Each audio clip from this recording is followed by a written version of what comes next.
we're speaking to a crowd from South Africa. Who's the South Africans in the room? Okay. So how many people here from New Zealand? There's one Kiwi. How many Aussies are here? Yeah. Nice.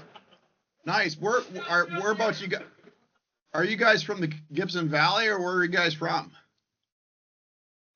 Victoria, maybe? Yeah. What part of Australia are they from? Victoria. Victoria. Okay, I milk cows down there.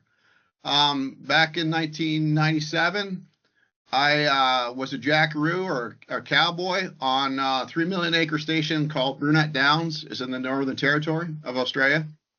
And then for a year after, basically I would go in, I'd hitchhike on cattle trucks from one town to the next across New Zealand and Australia. I've probably seen more of Australia and New Zealand than most Kiwis and Aussies have. I was really interested in intensive grazing and extensive grazing, trying to figure out how to apply those principles back home. And I basically would walk into a small town and just go see the publican. Usually the publican in Australia knew everybody in town. And so I go work for 2-3 farmers in the course of a week, and then go on to the next farm, and came back with 120 pounds in textbooks and no underwear. So anyways, the thing is that when Emma, I've never been to South Africa, but when Emma told me that there were some stubborn farmers down in South Africa, I was like, well, who knew? I guess Queen Victoria probably did at one point. But anyways, so does anybody here know any stubborn farmers?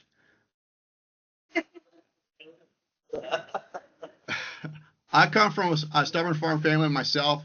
I'm from a little town called Caygeon, Ontario, Canada.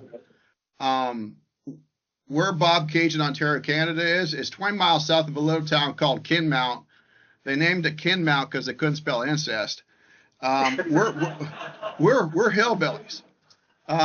Where I'm from is right on the edge of the Canadian wilderness, and basically that's where my people.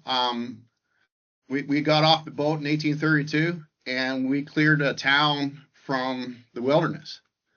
And folks always laughed at me from being from Caygeon when I went to agriculture college, because I was only guy in 50 years to go to agriculture college from my county, or my township, I should say.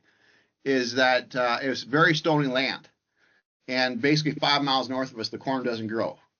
Like as a kid, we didn't worry about spraying herbicides. We just worried about keeping the bears out of the cornfields. My job as a 12-year-old was to go into the cornfield with a tin bucket and a rock and a .22. And my uncle said, well, don't shoot the bear, but you can shoot the coons. And so my job was to chase the bears out of the cornfields, and my uncle would be on the edge of the field. So we were hillbillies. But what caused my family to be successful in farming that stony ground up there in Caygeon was the fact that we were stubborn people. I think for you folks, the reason you guys have been successful to date is the fact that you guys have been a stubborn people. What caused my family to fall apart, though, is that we're stubborn with each other. And I'm hell-bent to turn the word stubborn from a bad thing to a good thing for farm families across the world. And today I'm going to talk to you about a story, my personal story. I'm a firm believer there's no need to complain, no need to explain. I was married to my wife for 3 years before she knew the story. But a friend of mine, I didn't know that this kid, but he killed himself. And this is a couple of years ago. And I mean, if anybody can learn from my experience and apply it to their family farm, I'd love to do that. So I'm not meaning to be disrespectful to my parents, but actually honor them by helping you figure out what I learned from my experience, and hopefully you can apply it to yours. But before we get started, I mean, the biggest change in agriculture that nobody's recognized, what's the biggest change in agriculture in the last 100 years? Do we have some people with some microphones?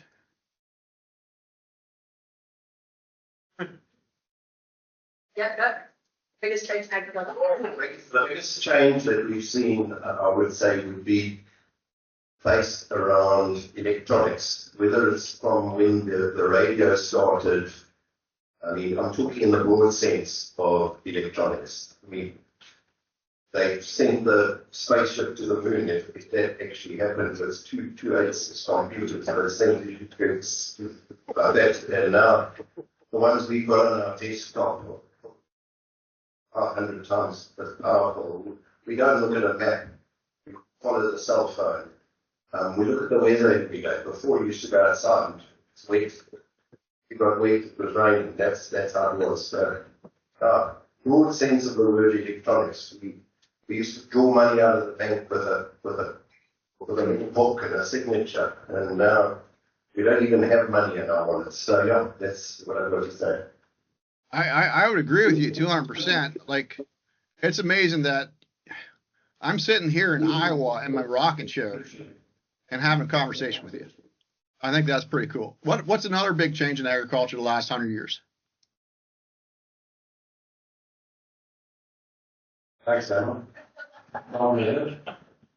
We showed the Green Revolution through the 40s, 50s, 60s, and the growth in crop yields and just use of chemicals, etc. as growth through phenomenal. Yeah. I think you guys, I mean, who else has this comment? What's another big change in agriculture the last 100 years? The one thing we can say is that the farms were bigger and we could have managed a bigger operation, and the smaller family farms that we used to see in our area got fewer and fewer and fewer. So the family businesses that are around, there's a lot more complexity in the businesses that we're dealing with. I would agree with you. I'd say the biggest change in technology that nobody's ever recognized, though, is the fact that back in the 1960s, it comes down to health science. Back in the 1960s, when Dad was 60, he would have retired because his hips were shot. Nowadays, when Dad hits 60, he goes in for hip surgery or for cancer treatment, and he's farming to his 80s or 90s. And if you want to farm till you're 92, then tell your neighbors that you're semi-retired, you're my kind of guy. I'm all about making that happen. But at least here in North America, the family farm is the center of agriculture. We might have farms that are 10, 20,000 acres, but we basically have a situation where it's all family owned.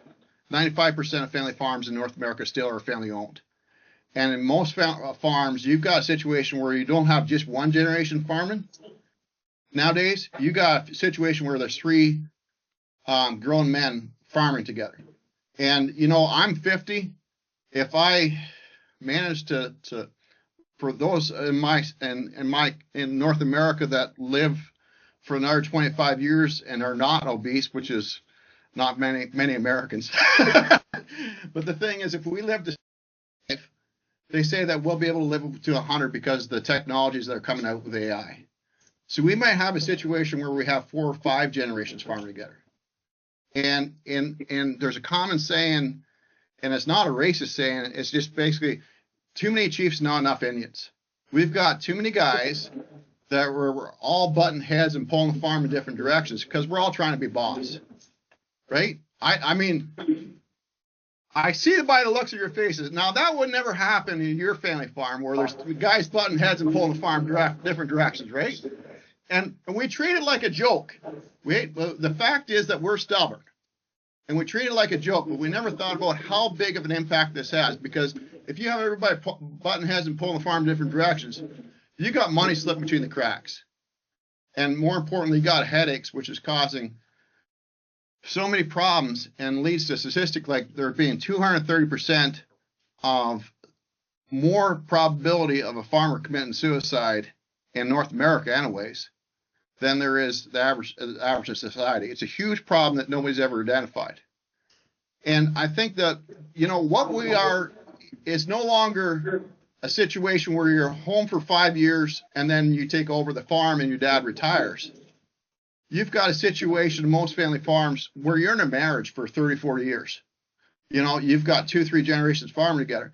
And how has changed? The thing is, in marriage in our North America, anyways, is we have a culture where 100 years ago, wives were to be subservient to their husbands. That has radically changed in our society. We believe in equality. And so we have a situation in North America, anyways, where we have husband and wife, when they get married, they agree to no longer be arrogant where one person's smarter than the other person. They agree to be in an equal partnership where they make decisions together. That's fine. But we have a situation on most households where they struggle with that, the concept of equality and making decisions together. And the truth is, nobody wants to be treated like a slave. And so we have a situation where we have married couples, we're getting into verbally and emotionally abusive with each other. And it's the same thing for farming partnerships. Nobody wants to be the other guy's slave, right? Whether it's farming under your dad for 20 years and just not making any decisions, or it might be farming with your brother and him being too bossy. Nobody wants to be the other guy's slave. And so we got a situation in most family farms, though, where half the decisions that should be getting made are not getting made because we're butting heads and pulling the farm in different directions. And here's the critical thing. The decision to not make a decision is a decision in itself. And half the decisions that should be getting made are not getting made or not being followed through upon. And as a result, money slipping between the cracks. And this dysfunctional relationship we have within farm families, where we're constantly bickering, we're constantly verbally abusive with each other, we're constantly emotionally abusive with each other, and if we're honest with each other, sometimes it gets physical. I got in a physical altercation with my dad. And nobody would have ever expected that because my dad was my hero growing up as a child, and I never got in a fight as a kid. Never got in a fight with my dad or anybody in person. I was always got along with everybody. But there came a day, you have to understand, the day I left for college, my mom, she showed me the farm financials, and we hadn't made money in 10 years. And she says to me, if you don't fix these numbers, I'm leaving your father. So there's no pressure at all. I come from a town where I'm related to everybody, so there's pressure to get married too, but that's a whole different story. But the thing is that we when I went to college, I really quickly realized that what they were teaching us was how to farm in Iowa.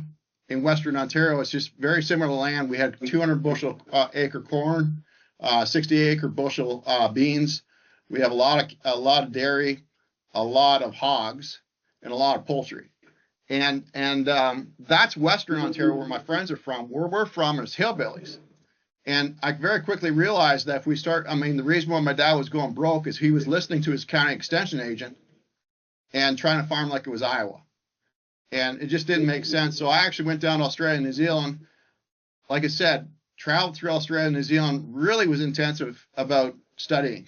At 21, I was really intense, came back with 120 pounds of textbooks, a whole bunch of ideas. And when I came home, I couldn't believe my dad wasn't excited as I was about trying these different ideas. In fact, every suggestion I had, he became very defensive, and he doubled down and did the exact opposite. If I said black, he would do white. And my uncle, we got into bickering, and that never happened to us before. I was always very respectful of my father. But my parents were going to get divorced if we didn't change. We didn't have a choice. It wasn't like I could follow my dad for 20 years. We had to change or else we were going to go broke.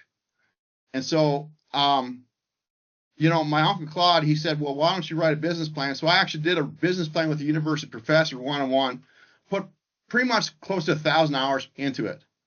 It was 200 pages thick, and I had 5 Tupperware containers of photocopied information and research to back up every assumption on top of those 120 pounds of textbooks from Australia and New Zealand. I couldn't wait to give that business plan to my dad. You know what he did when I gave it to him? Couldn't wait for that day. Gave it to him. You know what he did? He opened the firebox, looked at the cover, and threw it straight in the fire. He says, forget everything you learned at college. You work for me now. Farm succession didn't go successfully after that day. And we got into bickering. My Uncle Claude, he was the best good old boy you ever did meet. He stepped in and he said, well, why don't you give the boy the field behind his barn? You can try those ideas on grazing there. It's only a couple acres. And that's what we went and did. And by August of that year, my Uncle Claude, he had the cancer. And it's amazing how a strong man gets so weak so quick. And we had a birthday party for him in August. And he walked that field with me and had some really tough questions, and he was really impressed with what he seen.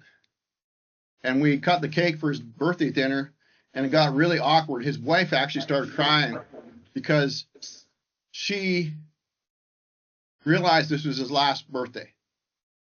And so Uncle Claude, he made a joke. Well, he says, your boy's going to make more money off a couple acres than you're going to make off the entire farm this year. And you wouldn't believe, and everybody laughed. Everybody thought it was a joke. My dad did not think it was a joke. And a couple days later, you wouldn't believe this, but he plowed my field under. There was a grazing cell where there's calves in the middle of the field, and everything plowed around, including the water line, was plowed under. And nobody in the county could understand why. And so we got in a tussle, and I asked him what the hell, and he threw me against the wall so hard, and he'd never been physical with me ever before. Threw me so hard in the wall that the plaster broke. And he says, we're a 120 cow beef operation. That's the way we are. That's the way we always be. And somehow I got into tussle and got him under my arm. And I says, we're a 7th generation family farm. We're going to do whatever it takes to make sure we farm for another 7 generations. You see, there's never been a kid more proud of where he's from. First white man killed in our county was on the back end of our farm back in 1832. I grew up being told he died so I could have a right to farm. When we heard succession planning at college, they told us that only 12% of family farms pass over from grandma to grandchild.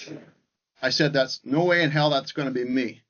Because as a child, I always wrote my name, Mark Andrew Junkin of Bob Caygeon. I didn't care about my name. I just wanted you to know I was from Bob Caygeon. I was always going to be from there. We got in that tussle, and I was about to pound my dad, and I was like, this is crazy. Went to see Claude. Well, walked the 7 miles across the fields to see my Uncle Claude. And he says, I'm dying. And he was dead in 2 days. And without Claude there to mediate between my dad and I, we couldn't sort things out. And it led to a decade of dysfunction. My parents got divorced. And it led to a moment where I got mad at my dad one day and I said, if we don't get a business plan by the time my birthday and a succession plan, I'm killing myself. And I just said that to be stubborn. I thought he would change his behavior. He didn't care. And so suddenly, 8 months later, it's my birthday, and I'm sitting on a freaking barn beam with a 22 in my lap and a rope around my neck. I don't know if you ever thrown a rope over a barn beam. I grew up throwing lariats, but the way of the world on the tip of my finger when I threw that over, it got real quick. And all I could think about was the word stubborn. My dad was stubborn. I was going to prove to who was more stubborn. I didn't want to kill myself. I had actually officiated a wedding earlier that day in front of 300 people. I'm actually a reverend or as well. But the thing is I officiated a wedding. I was sound mind and judgment. But I sat there, I don't know for how long, but somehow I got a different mindset. I think God came to me and he said, your purpose in life is to fix a stubborn. And I walked away from that barn, and I've never been back to Bob Caygeon since. I changed my last name to Caygeon. And my life purpose until my boys spread my ashes back home with Bob Caygeon is to save as many family farms across the world by turning the word stubborn from a bad word to a good thing for farm families. And, that's great, fine and dandy. So I've been doing this since 2007. It's my only occupation. For about 15 years, I got known as I started off doing succession planning. Very quickly, the lawyers and accountants, they were like, well, kid, you know enough about taxes, but there's somebody better at tax planning than you are. But you're really good at mediating family disputes. So that became my niche, and I walked onto so many family farms, and I got the reputation for being the best mediator in farm family disputes in North America. I turned around a lot of farm debt, a lot of succession plans, and but this is after 15 years of doing that. There was two numbers I kept track of: the number of deals I got signed, where I walked on the farm and was able to actually get a succession deal in place. In North America, 77% of family farms do not have a succession plan, and that's because 77% of the time the succession planner leaves the farm frustrated that the family's too damn stubborn. So I had a knack, because I've been there, done that with my own family, of being able to help families. But the problem I had was there was two different numbers I kept track of. One number was how many deals I got signed, and the second number was how many families are going to still be farming together in 30 years' time. How many families are actually going to get together for Christmas in 2 years? And they were two completely different numbers. So I actually sat down with a psychologist who's supposed to be the best in the world at family counseling. And I was honest with him. Like, I got up at 4 o'clock every morning and studied it. And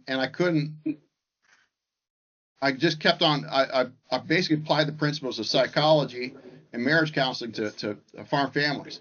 And I thought I'd get better over time at being able to fix this number. I kept on dealing with situations where everybody's pointing fingers at each other and nobody's looking at the 3 fingers pointing back at. And when I left that barn in Bob Caygeon, I thought it was all my dad's fault. And my dad was narcissistic. My dad was arrogant. My dad was entitled. But the truth is, so was I. And helping farm families over 15 years, I started to see a piece of my dad and me in every situation was at. And it really frustrated me that I was getting deals signed, but I wasn't solving the root issues. And I was wondering if I had picked, I sat down with a psychologist, and he said, well, how many cases are you getting solved? I said, about half. That's not good enough. He says the average psychologist or family counselor that meets with a married couple that gets divorced or doesn't get, is having problems, the probability of them actually improving the odds of that relationship being successful is 20%. I said, there's no way in hell. I said, you're telling me that a profession that's getting paid hundreds of dollars an hour has an 8% failure rate? He says, yeah. He says, look at the 50% divorce rate in North America. And the truth is that we have 50% divorce rate in family farm partnerships as well. And I was sitting there, I was disillusioned. This is about 5 years ago, just before COVID. And I was disillusioned. I thought, you know what? Can I actually fix a stubborn? And so I was sitting at the kitchen table and I was thinking about quitting. And you have to understand, this is what I've lived to do. This is my passion.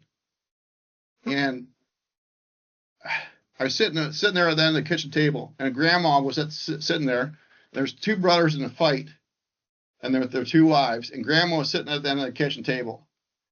And it was pretty obvious that they said they wanted me to come out to improve their family relationships. The truth was that they had me out there to figure out how to get a divorce, right? They just wanted to fight over who got more shares in the farm and who grandma had Christmas with. They didn't actually have me out there to solve their situation. And there was a kid, he was leading his calf, He was a 16-year-old kid, and I couldn't take my eyes off him. I could, because what future did that kid have? Right? He was leading a 4-H. You guys have 4-H down in Australia and South Africa? Not in South Africa. Jeff knows. Can you explain it to us? So 4-H in North America is a personal development program we have for teenagers. And so basically the kids lead a 4-H calf, or they do some sort of project with an animal. And through that process, it's about continuous improvement, self-improvement. They learn about taking care of an animal, but more importantly, they learn to be more responsible, to feed that animal. It takes a lot to lead a cow on a dog leash, like we do in North America. So it's a character developing program. And the kid's calf was being stubborn. I thought, how ironic is it that his mom is being stubborn with his aunt? Because she was saying things to his aunt that could not be unsaid. And a couple hours before, I had actually sat down. They're called the two brothers, Billy and Bob. That's not their real names, but this is a real farm family. Billy's the younger brother, and I sat down with him, and behind the barn, he had nothing. He went on for 45 minutes telling me about all the bad things his older brother had done. His older brother was narcissistic, right? For those of you that don't know what narcissism is when you're self-centered. It's where you shift blame onto everybody else. For Bob, they had tripled the size of the farm over 20 years. But he put down any contribution by his brother. Nothing his brother did was good enough. It was all about him. But if there was ever a problem on the farm, it was always his little brother's fault. He had no empathy. He took no responsibility. It was a world of me, me, me, me. Somebody who's narcissistic is, I have a narcissistic 3-year-old, right? He has a temper tantrum. It's all about him. Hopefully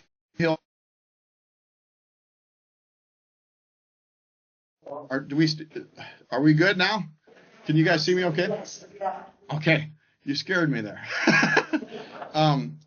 So the thing is that the truth was that I said to Billy, he had 45 minutes. He talked about all these bad things his older brother had done.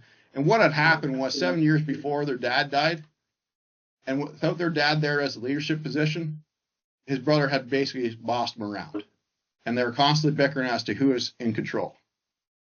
And essentially what happened was they had like a stone in your shoe. If I have a stone in my shoe, I have a common sense to take it out on my boot for sit down for 5 minutes, take it out. If I walked around with a stone in my shoe for a day, I'd have a sore foot. If I did it for a week, I'd be lame. If I did it for a month, I'd have to cut off my leg for gangrene. The problem that they had was like problems. They had business problems working together, and it was like stones in the shoe. And they all had 10 or 12 stones in the shoe as to how they worked. They had business problems that had developed. And I don't care who you are, everybody's got 5% of their character that is holding them back from 50% of their potential. And when they were sitting on that kitchen table, they were all pointing fingers at each other. Nobody was talking about the 3 fingers pointing back at them. They just wanted to be like lawyers proving their point. And as a result, it was more important to be right. And as a result, things weren't right. And Billy had been told by his older brother for 7 years that he was worthless. And he got up, he sat there at the kitchen table and he didn't say a damn thing. And it was pretty obvious for about 7 years he had been passive aggressive. He had avoided conflict, and as a result, conflicts developed that were unresolved. And Billy just got up. His wife said things that could not be taken back. And about 10 minutes in the meeting, Billy got up. He says, "I'm out of here. Write me a check." The farm was worth $20 million.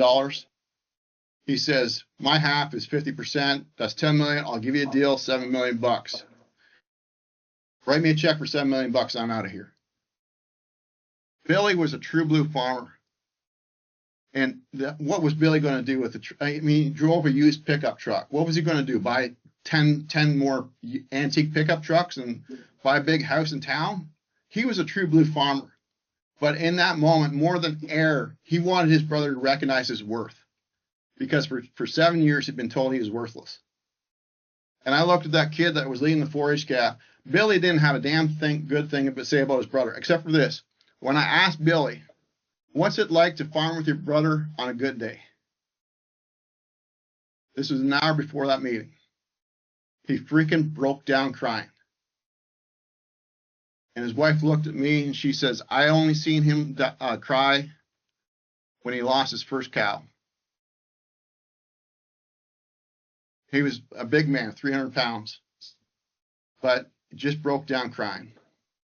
And the thing is that he didn't have a good thing to say about his brother. He said to me, on a good day, that it's a great day. The problem is that they're too far and few between. When I talked to him about his nephew, he was so proud of that kid. He was about 16 years old, got up and milked cows before he got on the school bus every morning. He says, that kid's going to be a hell of a farmer. And I was sitting there at the end of the kitchen table. I looked at that kid.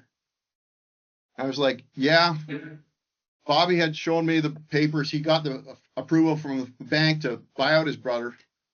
But the truth is, when milk prices hit a low, and they would in the next 10 years, that kid wouldn't be able to cash flow things. That kid someday would be sitting on a barn beam like I did one time. I said, what the hell am I doing? Am I just spending my life brokering deals to make guys millionaires and 5 years later they're going to be miserable? I'm not doing that kid any service. So I got up to leave, looked across at the kitchen fridge. This family was a good Christian farm family. They homeschool their kids.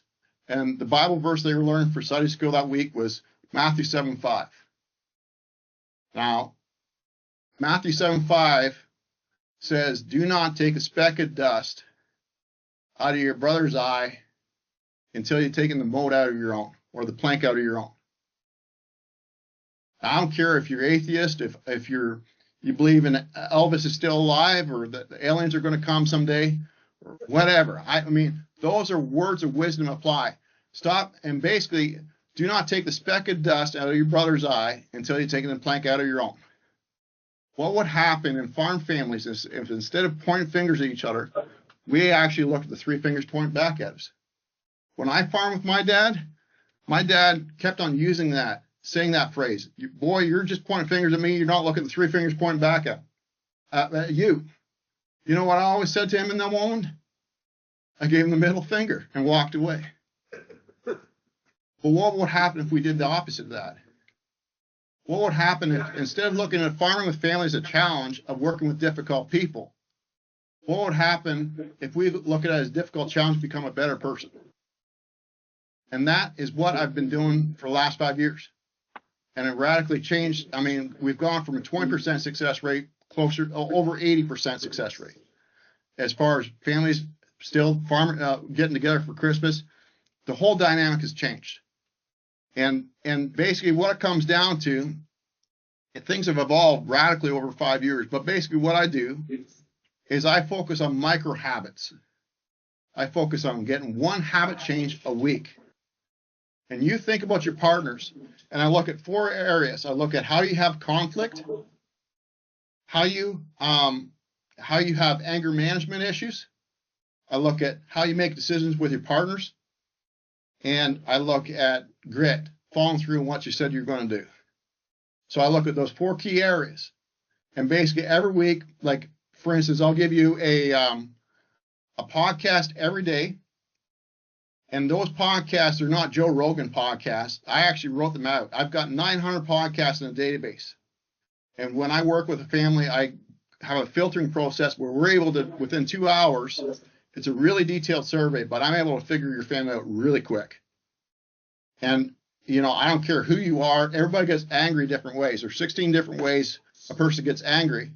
So I turn a molehill into a mountain, for instance, right?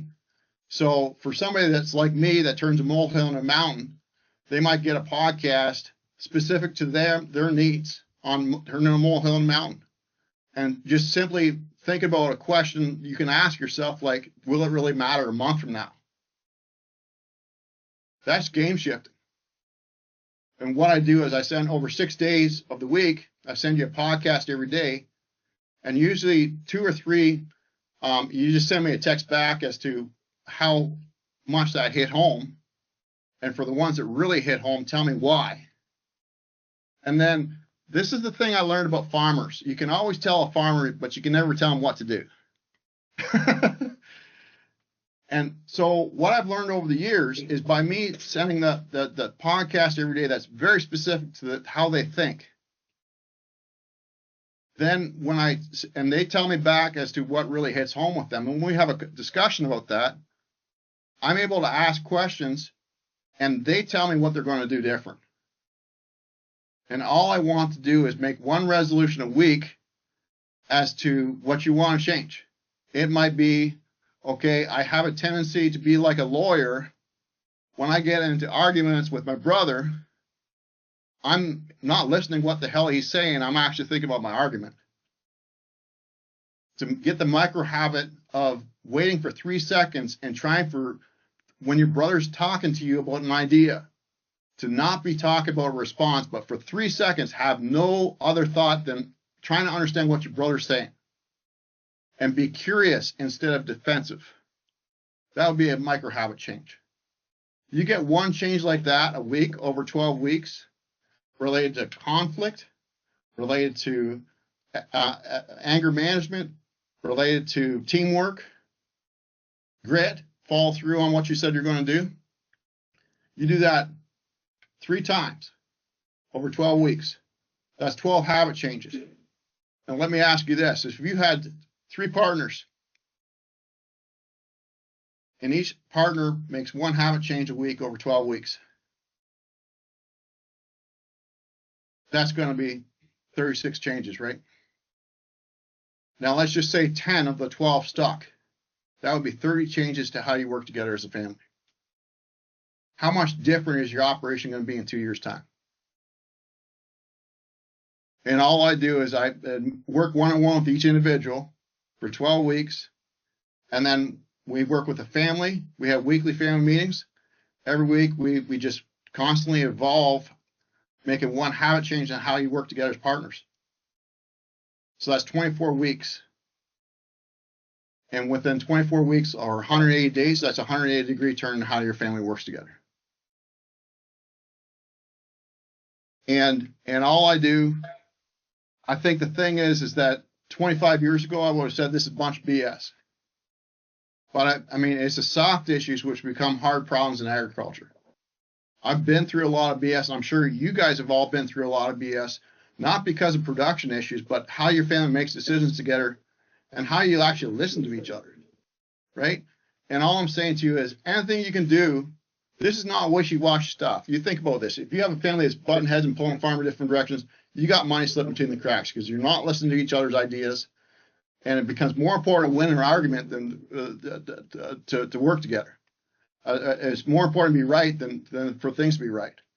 If you get your family, instead of butting heads, on the same page, everybody pulling in the same direction,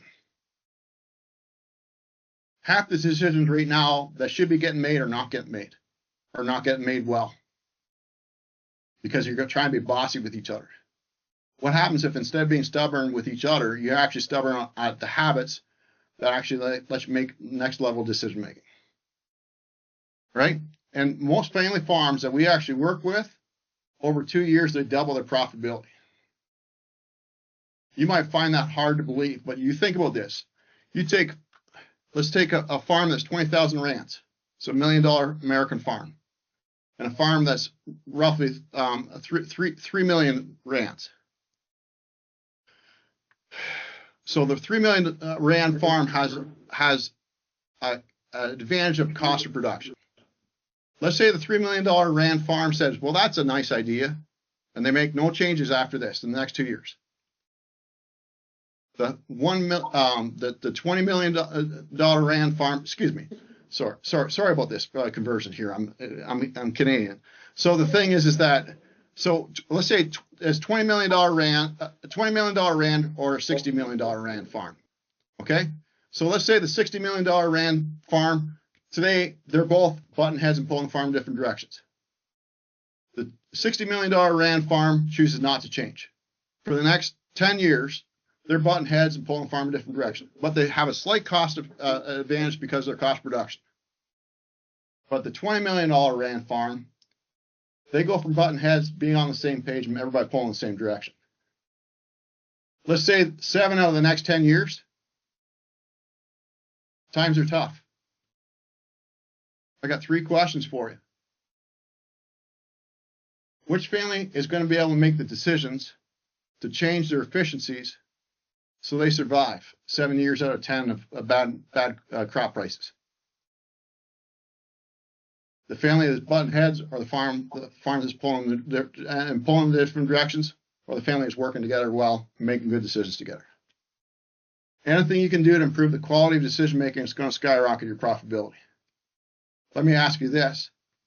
Which family is going to be able to sit down and talk about where the farm is going to be in 10 years' time? Which family is going to be able to do succession planning? The family that's bickering and can't even plan what they're doing the next 10 hours without it being a fight? Or the family that's all pulling together? And my last question is this, is which farm do you want to work on for the next 10 years? We got to stop farming with family and thinking it's a challenge of working with difficult people. We got to look at it as a challenge to become a better person. We got to stop being stubborn with each other and start being stubborn with the habits that make a farm and farm family successful. Thanks very much.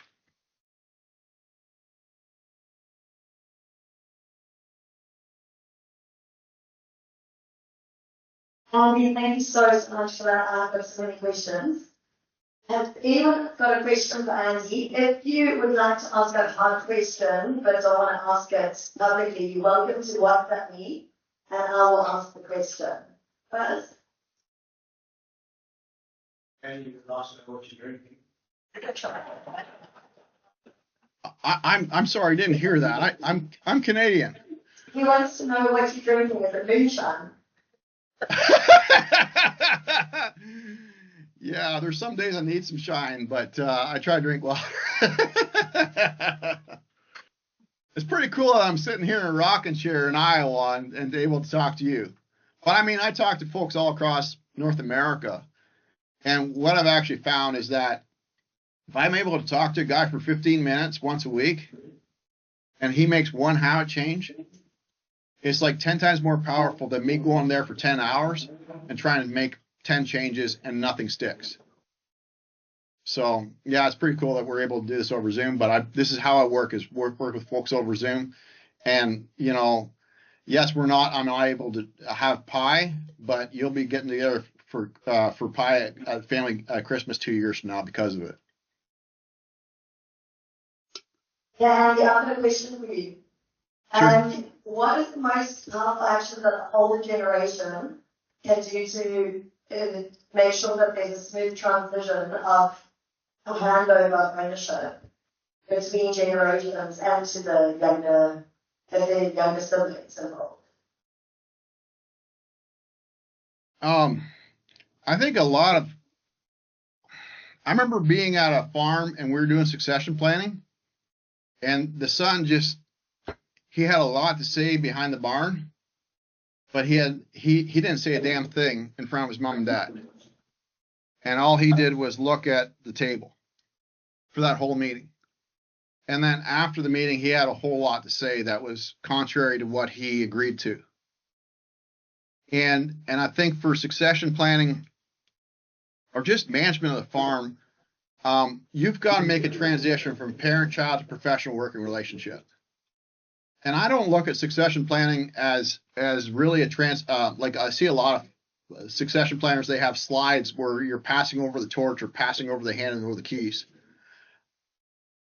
I want dad, if he wants to farm until he's 93 and then semi-retire, I want him to be involved in decision making. It shouldn't matter who has more equity on a piece of paper that's in the farm safe. What matters is how are we making decisions together. And I want to get the farm families so that it doesn't matter whose idea it is, the best idea wins, right? And so if you got 3-4 partners, and even if grandfather has a minority interest in the farm, You know, if he can look at things and give some wisdom in a constructive way, it's huge, right? So what I want to transition the family farm from is from one person being a dictator to making team decisions. So what I really think is important is a transition from a parent-child to professional working relationship. And for that son that I just spoke to you about that was behind the barn, had a lot to say, but nothing in front of his parents, that's because he sucked at conflict. Because he was raised, he says, well, how am I supposed to speak up to my dad when 15 years ago, if I spoke up out of turn, I get hit in the back of the head with a wooden spoon. Transitioning from a parent-child to professional working relationship is critical. You got to have that conversation first and make that a habit that sticks for 2 years before you ever sit down for 2 hours to talk about succession planning. And, you know, what farm families have to learn how to do is how to be honest yet respectful, to identify and talk about problems without the way you problem solve being the problem itself. I think that's the first step you do for succession planning as soon as the kid comes home from college. And how do we raise our kids? So my daughter's 8, my son's 6. How do we raise them to be able to ask those respectful questions, or the hard questions respectfully? I think I'd give the same answer. What I'm concerned about is what I call the 9,000 hour rule. Is when the kid comes home from college, I want there to be a 3-year period where for the first 3 years, first of all, that they're working a minimum amount of hours. Like in North America here, anyways, we work about 3,000 hours a year. If you're not this tall to get on the ride, there's no sense in us having a discussion about succession planning. So for the first 3 years that the kid comes home from agriculture college, hopefully he gets away from and works somewhere else for a couple of years to get some skills and some maturity. But as soon as they come home, I want them to work 3,000 hours a year and put forth a minimum effort. I mean, I don't care. You know, in order to be successful in life, there's no business where you might hear about anomalies where some person puts forth the minimum amount of effort and gets maximum results. That's an anomaly. One common sense, one common thread with all successful businesses is hard work. I don't care. So you got to put in 3,000 hours if you want to work here. And they got to be quality hours. And then each month, what I want to do is at least each month, if not each week, is to make one habit change in that son or daughter's performance. And then I want to see that those habits stick. So if you, over 3 years, you have a son and daughter, I don't care who you are, how great your kid is, every kid, and every 75-year-old man too, has 5% of their character that's holding back from 50% of their potential. So if you can make those character tweaks, then you've got a successor that's worth talking about them becoming a partner.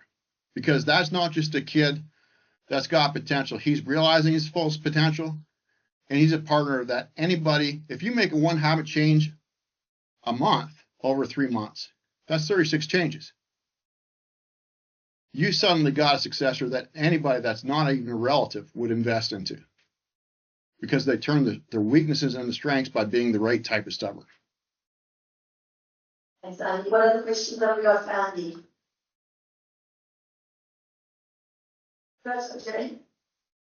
Yeah, I've got one. So it's quite easy to get along in a family when things are going well financially. What skills or what strategies does one use if you're under financial pressure to maintain those relationships? Well, I would say that's a good thing. If your farm is struggling financially, that's when I want a kid to actually enter a family operation, not when they're, and that's counterintuitive, I guess you'd say. But the thing is that what I want to see over 3 years is that the family is able to learn that it doesn't matter whose idea it is. They're able to have an intelligent discussion without somebody becoming defensive. and that the best idea wins. I want to see the environment within that family farm. So we're going from button heads and pulling the farm in different directions to everybody be on the same page and everybody pulling the same direction. And that includes the kid improving the character. And that's the environment I want the kid to walk into, is one where the farm is struggling, because, you know, the truth is, to be a successful farmer, it's about overcoming the impossible. And if you as a family together can overcome the impossible by making better quality decisions and working harder and being more productive as a team than anybody else in your county, that's how you become a successful farmer.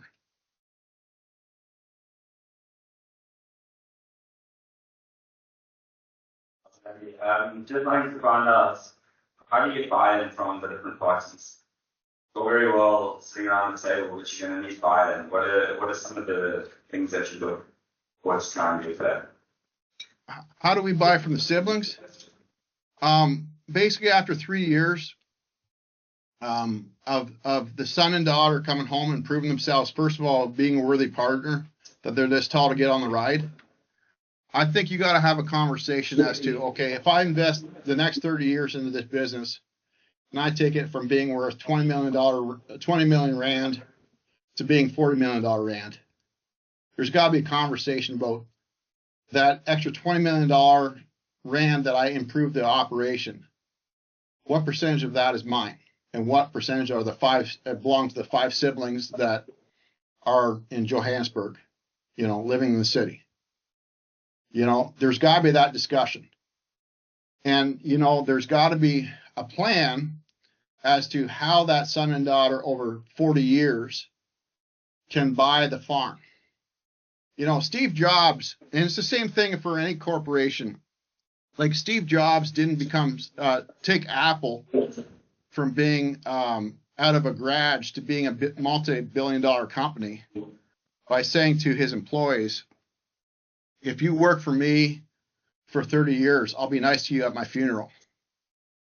Steve Jobs had a plan with his managers after they proved themselves of being worthy.